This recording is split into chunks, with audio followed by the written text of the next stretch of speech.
Bonjour les pilotes, aujourd'hui je vais donc vous présenter le 5e vidéo de cette mini-série que nous avons développée pour vous sensibiliser aux bonnes pratiques de sécurité et aux risques inhérents au pilotage de drone.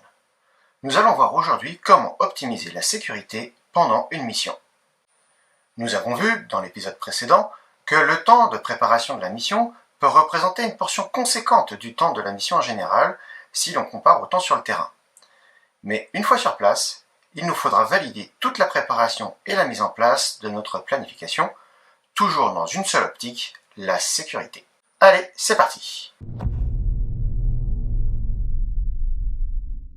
Nous allons diviser cet épisode en 6 chapitres. Dans le premier chapitre, nous verrons ce qu'il faut emporter lors d'une mission.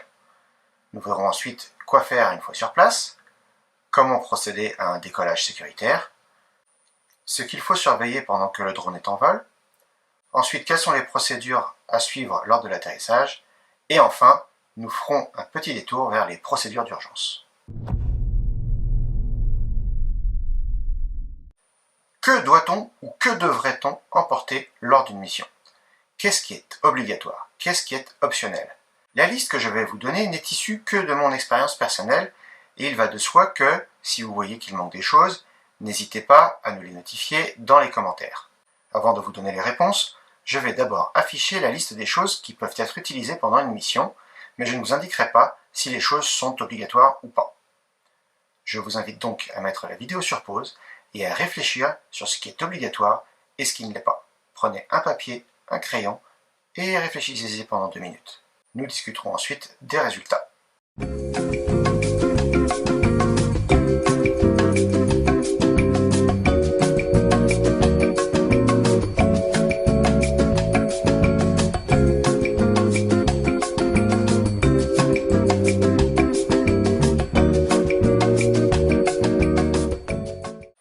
Voici les résultats. La radio, l'application Live ATC. Une radio n'est pas obligatoire, mais fortement recommandée quand on opère proche d'un aérodrome. De plus, elle requiert une certification d'opérateur radio restreint en aéronautique si vous souhaitez émettre. Si vous ne vous servez de votre radio que pour écouter le trafic aérien et que vous n'émettez pas, aucune certification n'est requise. Pour information, quand vous prenez une formation pour les opérations avancées avec Drone Expert, une formation et une certification d'opérateur radio sont incluses. Cônes et rubans de balisage. Les cônes et le ruban de balisage ne sont pas obligatoires quand vous êtes sur le terrain. Mais selon la nature de la mission, ils peuvent être très recommandables pour, par exemple, circonscrire une zone et ainsi signifier au public qu'il n'est pas autorisé dans l'espace défini. Dans l'exemple que j'avais pris pour la préparation de la mission avec Google Earth Pro dans la vidéo précédente, qui se déroule dans une zone urbaine et proche de nombreux points de passage possibles du public, le balisage et le blocage de l'accès seraient franchement de rigueur. L'aire de décollage, communément appelé l'hélipad. Alors ce n'est pas obligatoire, mais là encore fortement recommandé. L'objectif d'une surface de décollage est en fait multiple. D'abord, vous délimitez une zone de décollage et d'atterrissage. Ensuite, une aire de décollage isole le drone du sol et des poussières et des cailloux qu'il peut soulever lors des phases de décollage et d'atterrissage, et minimise ainsi les risques de poussière dans les moteurs et les autres composants du drone. Enfin, si vous devez décoller d'une surface boueuse ou enneigée, vous serez bien content de le faire depuis une aire de décollage propre. Moyen de communiquer avec les services d'urgence. Ceci est à mon sens obligatoire. Qu'il s'agisse d'un téléphone cellulaire ou satellite ou d'une radio aéronautique, vous devriez toujours être en capacité de joindre les services d'urgence. Un logbook. Selon le RAC 901.48, il est obligatoire. Le propriétaire d'un système d'aéronef télépiloté tient les dossiers suivants. Un dossier contenant le nom des pilotes et des autres membres d'équipage qui participent à chaque vol et, à l'égard du système, le temps de chaque vol ou série de vols. Un second dossier contenant les détails sur les travaux relatifs aux mesures obligatoires et aux travaux de maintenance, les modifications et les réparations effectuées sur le système, y compris le nom des personnes qui les ont effectuées, la date à laquelle ont été effectuées ces réparations, et dans le cas d'une modification, le constructeur, le modèle et une description des pièces ou de l'équipement installé sur le système. Le cas échéant, toute instruction fournie pour réaliser les travaux. Une liste de vérification des procédures, ce qu'on appelle une checklist. Et oui, ceci, c'est obligatoire. Le RAC 901.23 exige que vous utilisiez des listes de procédures afin de garantir une sécurité maximale. Les procédures relatives aux conditions normales d'utilisation, y compris des procédures avant le vol, le décollage, le lancement, l'approche, l'atterrissage ou la récupération, doivent être établies noir sur blanc. Une liste des procédures d'urgence. Et oui, ceci est obligatoire. Ce même RAC 901.23 exige que vous disposiez de listes de procédures d'urgence avec vous afin de garantir une sécurité maximale. Les procédures ci-après doivent avoir été établies en cas de défaillance du poste de contrôle, défaillance de l'équipement, défaillance de l'aéronef télépiloté, perte de la liaison de commande et de contrôle, que l'on appelle la liaison C2, en cas de dérive ou en cas d'interruption de vol. Le manuel de l'utilisateur du drone. Selon le RAC 901.30, vous devez avoir à votre disposition le manuel d'utilisation du drone, soit en format papier, soit en format numérique. C'est donc quelque chose à avoir avec vous de façon obligatoire. L'extincteur de classe C. Il n'est pas obligatoire. Il doit être approuvé pour les feux électriques. Il n'est pas mentionné qu'il soit obligatoire ni dans le RAC, ni dans le manuel d'information aéronautique. Néanmoins, je le recommande fortement. Et comme je l'avais déjà mentionné, vérifiez qu'il n'a pas l'âge de votre grand-père. Le Canadian Flight Supplement, le supplément de vol Canada, et les cartes aéronautiques. Il n'est pas mentionné que ce soit obligatoire ni dans le RAC, ni dans le manuel d'information aéronautique. Néanmoins, pareil que pour l'extincteur, je les recommande fortement. C'est un gage de votre sérieux. Attention, ces publications sont renouvelées régulièrement. Vous devez vérifier régulièrement que vous avez les dernières versions. Les sacs de protection LiPo ne sont pas obligatoires, mais sont fortement recommandés dans le cadre de déplacements en avion ou de stockage des batteries. Pour votre information, les grosses batteries de plus de 100 Wh ne peuvent pas être transportées par avion. La licence de pilote. Selon le RAC 901.63, vous devez toujours avoir avec vous votre certification de pilote de drone. Autorisation de la municipalité, du propriétaire, etc. C'est selon le mandat ou la mission, mais c'est surtout relatif au décollage et à l'atterrissage. Certaines municipalités exigeront une autorisation si vous faites des opérations commerciales sur leur territoire, par exemple si vous décollez d'un parc qui est un endroit public. Ensuite, si vous êtes amené à devoir survoler des propriétés ou des terrains, il sera toujours bienvenu de prévenir les propriétaires respectifs du survol de leur propriété. Attestation d'immatriculation du drone. Et oui, c'est obligatoire, selon le RAC 901.09. La source lumineuse pour le vol de nuit. Selon le RAC 901.39, il est interdit aux pilotes d'utiliser un système d'aéronef télépiloté pendant la nuit, à moins que celui-ci ne soit équipé de feux de position nécessaires pour le rendre visible aux pilotes, aux observateurs visuels et aux autres utilisateurs de l'espace aérien. L'autorisation de NAV Canada pour un vol en espace aérien contrôlé. Évidemment, cette autorisation est obligatoire, mais il se peut qu'elle vous soit refusée, pour des raisons propres à NAV Canada. Autorisation de l'ATC. Elle n'est pas obligatoire, sauf dans le cas où vous avez une opération avec laquelle vous devez vous coordonner avec la tour de contrôle, comme par exemple une opération proche d'un aéroport. Une trousse de premiers soins? Non, ce n'est pas obligatoire, mais c'est essentiel, donc obligatoire. Un plan de vol. Ce n'est pas obligatoire, mais si la mission le requiert, il peut être essentiel. Cela vous permet de préparer votre mission et de valider, une fois sur place, que ce que vous avez préparé est conforme. Un plan de vol n'est pas figé dans le temps, et il vous faut être capable de vous adapter et de l'adapter aux besoins et aux réalités du terrain. Le plan de vol vous permet de préparer la mission et d'anticiper toute source de problèmes potentiels. Il va de soi qu'un pilote qui vole pour le plaisir n'est pas tenu de préparer une mission dans ses moindres détails. Dans ce cas, si le pilote vole dans un espace aérien contrôlé, pour le plaisir, il doit juste remplir une demande sur le portail de Navdrone. La veste de travail fluorescente et le casque. Évidemment, ils ne sont pas obligatoires, mais fortement recommandés pour toute mission professionnelle.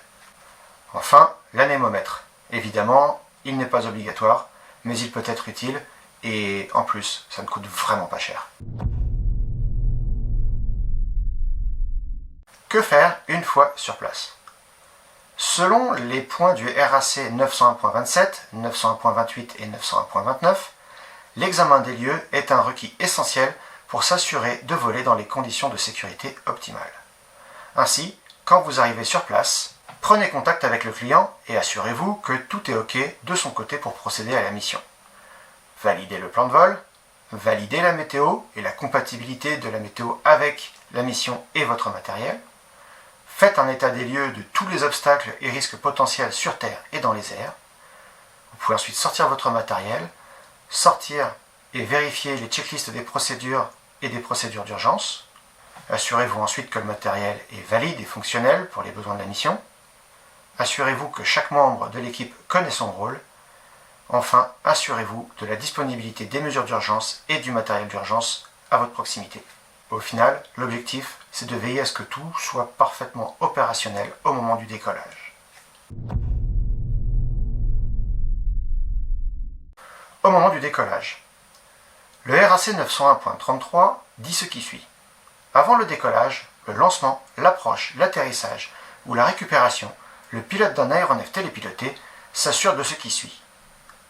D'abord, il n'y a pas de risque de collision avec un autre aéronef, une personne ou un obstacle. Et ensuite, l'air choisi pour le décollage, le lancement, l'atterrissage ou la récupération, le cas échéant, convient à l'opération prévue. Par conséquent, une fois que tout est prêt, posez le drone sur son hélipad, ensuite allumez la manette, puis votre drone. À ce moment-là, vous vérifiez que tous les systèmes fonctionnent correctement. Vous validez que votre RTH est en statique et à la hauteur correcte pour la mission. Vous vous éloignez à une distance sécuritaire, à environ 4 ou 5 mètres, et idéalement derrière le drone.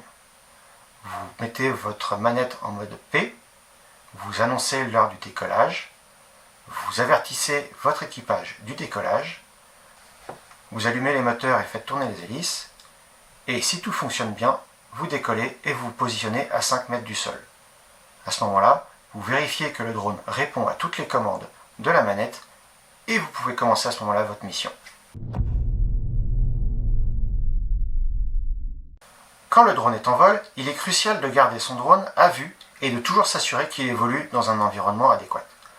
Par exemple, mettons que vous faites une prestation pour un courtier immobilier et que lors de la prise de vue, vous deviez vous déplacer pour garder le drone à vue.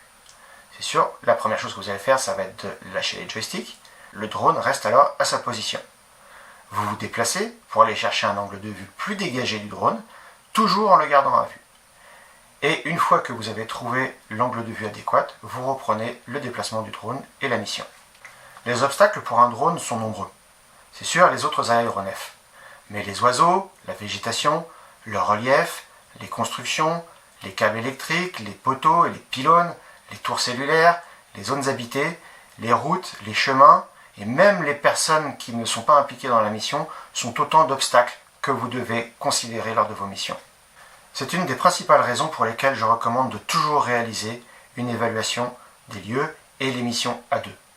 C'est très difficile de cadrer un objet avec la caméra du drone, en plus de devoir surveiller l'environnement immédiat du drone. Et on a beau avoir des capteurs de proximité et des détecteurs d'obstacles, cela ne fait pas tout. Ce n'est pas fiable à 100%. Croyez en l'expérience de tous les pilotes qui ont crashé leur drone. Au moment de l'atterrissage, voici une procédure que vous pouvez utiliser tout le temps. Annoncez l'atterrissage quand un atterrissage est imminent. Avisez votre équipage de s'éloigner de l'hélipad. Positionnez le drone à 5 mètres d'altitude, dos à vous, au-dessus de l'hélipad. Annoncez la phase finale d'atterrissage. Descendez le drone manuellement en mode C ou T, c'est-à-dire en mode lent. Une fois à terre, éteignez les moteurs, puis le drone. Enfin, éteignez la manette. Quand tout cela est fait, consignez les heures de décollage et d'atterrissage dans le logbook, ajoutez dans le logbook éventuellement tout commentaire nécessaire, et enfin, vous pouvez ranger votre matériel. Concernant les procédures d'urgence, il n'existe pas de modèle tout fait, car chaque procédure est propre à chaque drone et à chaque type de mission. Néanmoins, les urgences seront quant à elles toujours grosso modo les mêmes. Vous avez celles présentes dans le RAC qui sont les suivantes. Défaillance du poste de contrôle, Par exemple, un malaise ou une incapacité du pilote, ça peut arriver. Défaillance de l'équipement, par exemple, perte de la télémétrie. Ensuite, ça peut être une défaillance de l'aéronef télépilotée, par exemple, perte d'un moteur. Ensuite, ça peut être la perte de la liaison de commande et de contrôle. Et ça peut entraîner des gros problèmes, par exemple, c'est ce qu'on appelle une dérive ou un fly-away. Et cela peut nécessiter évidemment une interruption de vol, si possible. Personnellement, j'ajouterai aussi les points suivants. Il vous faut savoir quoi faire en cas de perte de signal GPS, quoi faire en cas de risque aviaire, c'est-à-dire quand le drone se fait attaquer par un oiseau, oui, ça peut arriver, quoi faire quand il y a une intrusion de personnes étrangères sur le site de la mission, et enfin signaler tout incident ou accident grave. Il est vraiment important que vous élaboriez ces procédures et qu'elles soient maintenues à jour et idéalement qu'elles soient virtuellement testées. Je vous souhaite juste de ne pas avoir à les tester réellement. Voilà, c'est tout pour aujourd'hui. Nous verrons dans la prochaine vidéo quelques bonus et quelques astuces intéressantes. Si vous avez des questions ou des suggestions, les commentaires sont là pour ça. Si vous n'en avez pas, un pouce bleu vers le haut fera toujours très plaisir. Merci les pilotes et à très bientôt.